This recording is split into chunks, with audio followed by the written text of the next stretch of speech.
تو کیا تو کام کر کر کے تھک گیا ہے تو ریلیکس ہو رہا ہے؟ نہیں بھائی ریلیکس نہیں ہو رہا, 7 گھنٹے سو چکا ہوں میں, 8 گھنٹے سو چکا ہوں, اب کیوں سو رہا ہے ویسے ہی. تو یہ ٹائم ویسٹنگ ہے یا نہیں ہے؟ ایک ہوتا ہے تھک گیا سو رہا ہے, بنتا ہے بھائی یہ سونا ٹائم ویسٹنگ نہیں ہے. ایک ہوتا ہے دماغی کام کر کر کے تھک گیا تو تھوڑا کھیل رہا ہے, کھیل کود کرے گا تاکہ ذہنی تفریح ہو, یہ ٹائم ویسٹنگ نہیں ہے. ایک ہے کھیل لیا, آدھا گھنٹہ کھیل لیا, وہ بہت ہے نا, دماغ فریش ہو گیا, اب کوئی ڈھنگ کا کام کرو, مزید کھیل رہے ہیں, اب ڈبو کھیل رہے ہیں دماغ فریش کرنے کے لیے, ڈبو سے دماغ فریش, ڈبو ہی کہتے ہیں آج کل, کچھ ہمارے زمانے میں ڈبو کہتے تھے, آج کل کیا کہتے ہیں, ڈبو ہی کہتے ہیں, ہوتی بھی اس کی شکل ڈبو, اور جو کھیل رہے ہوتے ہیں وہ بھی ڈبو لگ رہے ہوتے ہیں.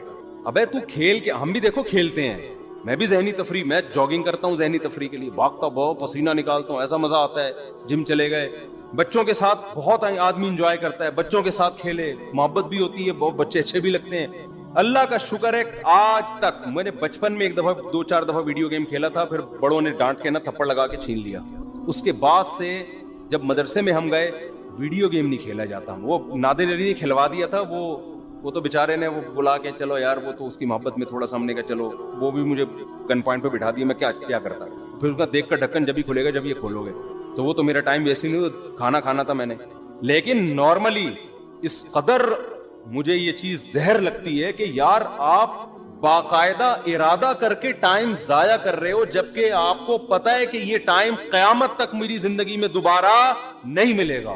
کیسے کھیل رہے ہوتے ہیں ویڈیو گیم یار, کیسے کھیل رہے ہو, 1-1 گھنٹہ لگے ہوئے اسکور بنا کے, کیا مل رہا ہے تمہیں اسکور بنا کے؟ پیسے بھی مل رہے ہو نا تو آدمی کہے یار چلو ٹھیک ہے. اول تو اس میں جو پیسے مل رہے ہوتے ہیں وہ جوا ہوتا ہے, وہ تو ویسے ہی حرام ہے. لیکن پیسے کمانے کے لیے بھی وہ کام کرو نا جس میں قوم کو فائدہ ہو. یہ پیسے ایسے ہیں جیسے گٹکا بیچ کے پیسے مل رہے ہیں, آپ کو پیسہ تو مل رہا ہے لیکن قوم کو کیا دے رہے ہو, گٹکے دے رہے ہو. تو پیسہ آپ کو گیم کھیل کے اگر جیتنے پہ مل بھی رہا ہے تو ٹائم کوئی اس سے کوئی کچھ فائدہ تو نہیں ہو رہا نا. ایسا کام کرو آپ اس کا معاوضہ لوگوں سے دو, اس کے بدلے میں لوگوں کو بھی کچھ آپ دو. جیسے ڈاکٹر ہے, صحت دیتا ہے, بدلے میں پیسے لیتا ہے. لیکچرار ہے, وہ 1 گھنٹے کا لیکچر دے گا, لوگوں کو نالج دے گا, اس کے بدلے میں پیسے لے گا.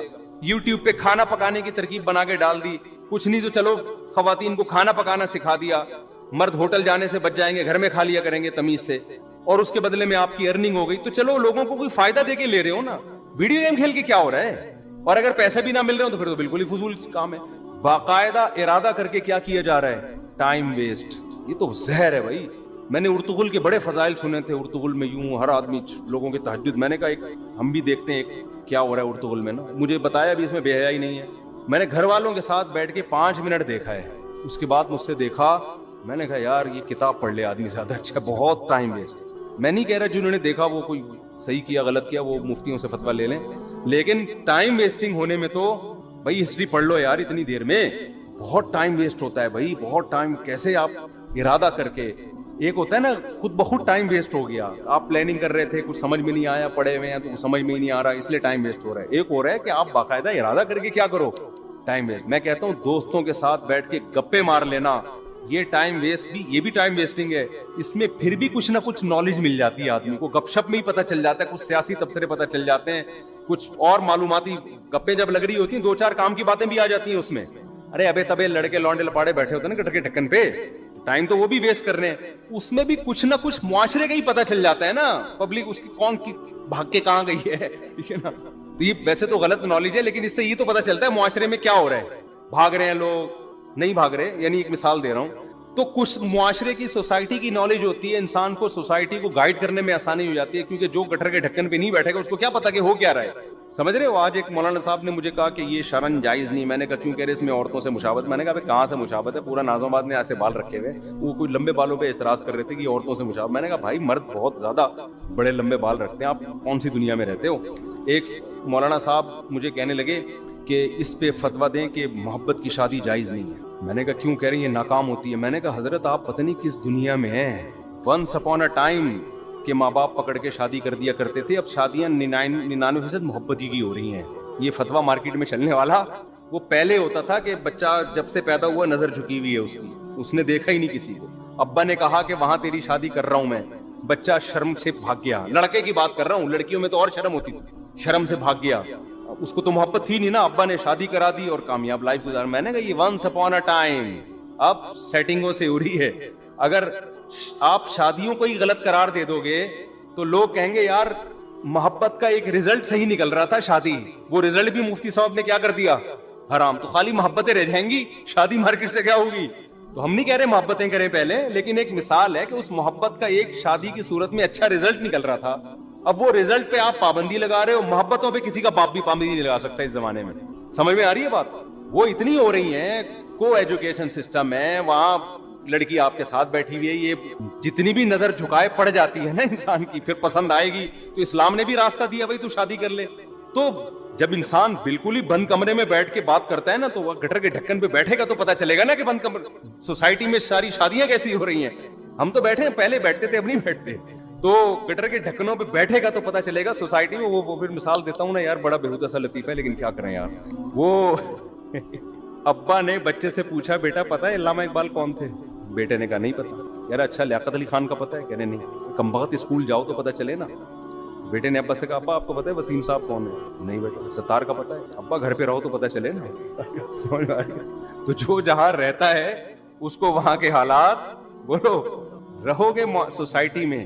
تو میں کہتا ہوں جو دوست احباب تختوں پہ بیٹھ کے گپے لگاتے ہیں غلط ہے, میں اس کو پروموٹ نہیں کر رہا, اس کا بھی ایک لمٹ ہوگی. لگائیں گپے ایک لمٹ, لیکن پھر بھی یار اس میں کچھ نہ کچھ فائدہ ہوتا ہے. ویڈیو گیم میں تو کچھ بھی فائدہ نہیں ہے. تو دوستوں کے ساتھ گپے لگا لیا کرو, تفریح ہو جاتی ہے, ہوا خوری ہو جاتی ہے. یہ کام نہ کیا کرو خدا کا واسطہ, یہ جو ویڈیو گیم والا کام ہے اس میں ٹائم ویسٹنگ کے علاوہ کچھ بھی نہیں ہے. تو جلدی سے بات کو سمیٹ کے ختم کروں, میں لمبی ہوتی جا رہی ہے. تو میں یہ عرض کر رہا تھا کہ حضرت موسیٰ علیہ السلام کو نا, جب میں یہ عرض کر رہا تھا اسلام میں وقت کی حفاظت کی بہت زیادہ ویلیو ہے. تو وقت کا تقاضا یہ ہے, وقت کی حفاظت کا تقاضا یہ ہے کہ بات جب کی جائے تو ٹو دا پوائنٹ کی جائے. یہی تقاضا ہے نا. اب کوئی ڈاکٹر صاحب کے پاس جائے, اس کو فیور ہے, اور گھنٹہ لگا دے بتانے کے لیے کہ فیور ہے, ڈاکٹر کہے گا بھائی تو میرا ٹائم کیوں ویسٹ کر رہا ہے, مختصر ڈاکٹر کہے گا نا. لیکن کمال ہے, موسیٰ علیہ السلام جب اللہ کے پاس گئے ہیں تو اللہ میاں موسیٰ علیہ السلام سے پوچھ رہے ہیں کہ اور یہ کیا ہے آپ کے دائیں ہاتھ میں اے موسیٰ.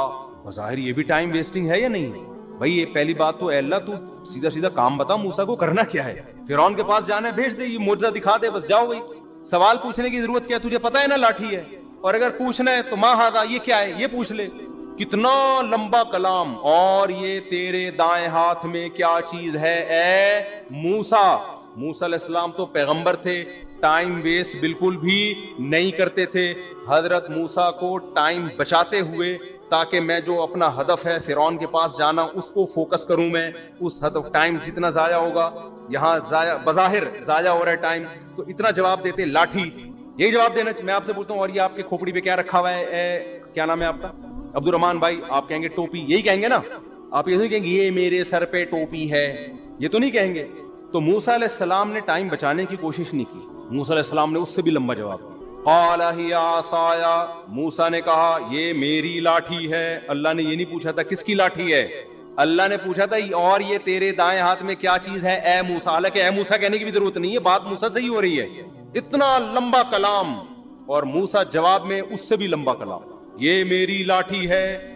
اللہ کو غصہ نہیں آیا. بھائی میں نے صرف جو ٹو دا پوائنٹ بات کرو, میں نے پوچھا یہ کیا ہے, میں نے یہ نہیں پوچھا کس کی ہے. ڈاکٹر صاحب کو آپ بتا رہے ہیں کہ میری طبیعت خراب ہے, ڈاکٹر پوچھ رہا ہے کہ آپ کو کیا ہے, آپ کہیں مجھے بخار ہے, گھر میں میری بیگم کو ملیریا ہے, میری پھپھو لانڈی میں ہے, ان کو ان کے کڈنی میں سٹون ہے, میرے چچا امریکہ میں ہے, وہ کووڈ میں مبتلا ہوئے ہیں. ڈاکٹر کو غصہ آئے گا نا, بھائی میں نے تمہارے بارے میں جو پوچھا ہے ٹو دا پوائنٹ وہ جواب دو, پورا خاندان کیوں میرے سامنے لا کے بٹھا دیا تم نے, غصہ آئے گا نا. لیکن جب آئے گا جب ڈاکٹر کو آپ سے محبت نہیں ہوگی. تو ایک انسانوں کی محبت ہوتی ہے جو مردار ہے, جو ختم ہونے والی ہے. دنیا میں کتنے لیلا مجنون آئے, آج قبر میں کیڑے ان کو کھا رہے ہیں. کہیں کا وہ مجنون نے کوشش کی کہ لیلا کی قبر میں جا کے وزٹ کر کے آؤں, وہ سب سڑ گئے, مر گئے. اور ایک محبت کس سے ہوتی ہے بھائی؟ اللہ سے ہوتی ہے. پت میں لمبا کلام کر رہے ہیں, یہاں ٹائم ویسٹ کرنا ہی کیا ہے مقصود ہے. اور موسیٰ علیہ السلام کی محبت کو شے آ گئی, اور کہہ رہے ہیں ہیا عصایا, یہ میری لاٹھی ہے, اتوکئ علیہا. اب کوئی لبرل آدمی بیٹھا ہوا ہوتا, سائنٹسٹ وہاں پہ پڑھا لکھا, وہ ٹائم کیلکولیٹ کر رہا ہوتا, اتنی دیر میں موسیٰ علیہ السلام اتنی چیزیں ایجاد کر سکتے تھے قوم کی خدمت, اتنے غریبوں کو کھانا کھلا سکتے تھے. تو یہ کیسے نبی ہے معاذ اللہ ہے بھائی؟ یہ کیا قوم کے قائد بنیں گے, یہ کیا قیادت کریں گے, یہ لوگوں کو ٹائم بچانے کی ترغیب کیسے دیں گے؟ ان سے تو سوال پوچھا گیا یہ کیا ہے, جواب میں پوری رپورٹ پیش کر دی انہوں نے, اتنا لمبا کلام. لیکن موسیٰ کے سامنے کوئی لبرل ایسی بات کرے تو موسیٰ علیہ السلام کہیں گے کمبخت تیرے دل میں اس خدا کی محبت نہیں ہے, ذرا اس رب کی محبت کی چنگاری پیدا کر لے تو بھی تو ایسے ہی ٹائم ویسٹ کرے گا. اور یہ